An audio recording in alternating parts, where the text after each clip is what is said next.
Kim Chu, nakatanggap ng pambabatikos dahil sa pagiging absent niya as host sa Pinoy Big Brother. Netizens, umalma at the rescue kay Kim. Narito ang buong detalye.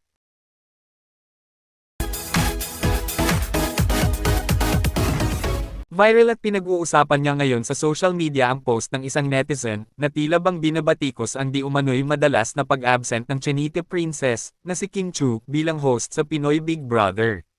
Naayon nga sa naging tweet o post, sa season ng PBB ngayon, isang beses palang lumabas si Kim Chu no. Medyo Paan Curtis level na si Kimi.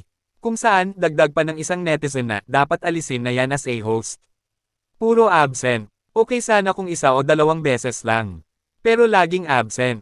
Ano yan? Pinapasahod ng dalawang network sa iisang show, tapos no show lagi. Pag gusto lang, lagi pupunta. Busy ba siya masyado?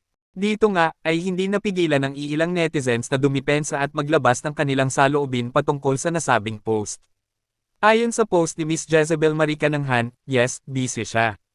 Unlike you, na puro bashing ang inaatupag sa buhay. Do you satisfy yourself by spreading hate on someone na walang ginagawang masama sa iyo at sa ibang tao?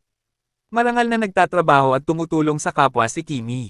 You should do the same para may pakinabang naman yung buhay mo. Akala mo naman, ikaw nagpapasweldo sa kanya. Kung makakude ka dyan, daig mo pa mga boss ng ABS at GMA. At mula naman kay Arnel Salusin, itong mga basher ni Kimi, pag nakikita si Kim sa TV, inis na inis. Tapos pag hindi naman nila nakikita, hinahanap-hanap nila. Ano ba talaga ang problema nyo kay Kim Chu? Sa bagay, hindi ko kayo masisisi. Kasi yung ganda talaga ni Kimi, hahanap-hanapin mo talaga. And from Miss Lavender Laz. Grabe. Inggit ng basher, dahan-dahan lang kayo, baka ma-stroke kayo sa ngit-ngit. Bakit ang TV network nga, wala pakialam? Kayo, may pake. For you. Inggit lang more. Pakialaman nyo buhay nyo. Ayos ba?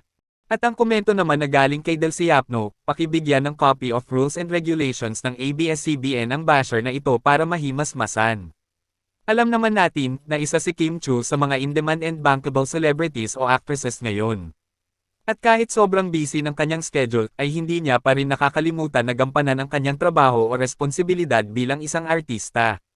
Kayo, anong masasabi nyo tungkol dito? Just comment down below.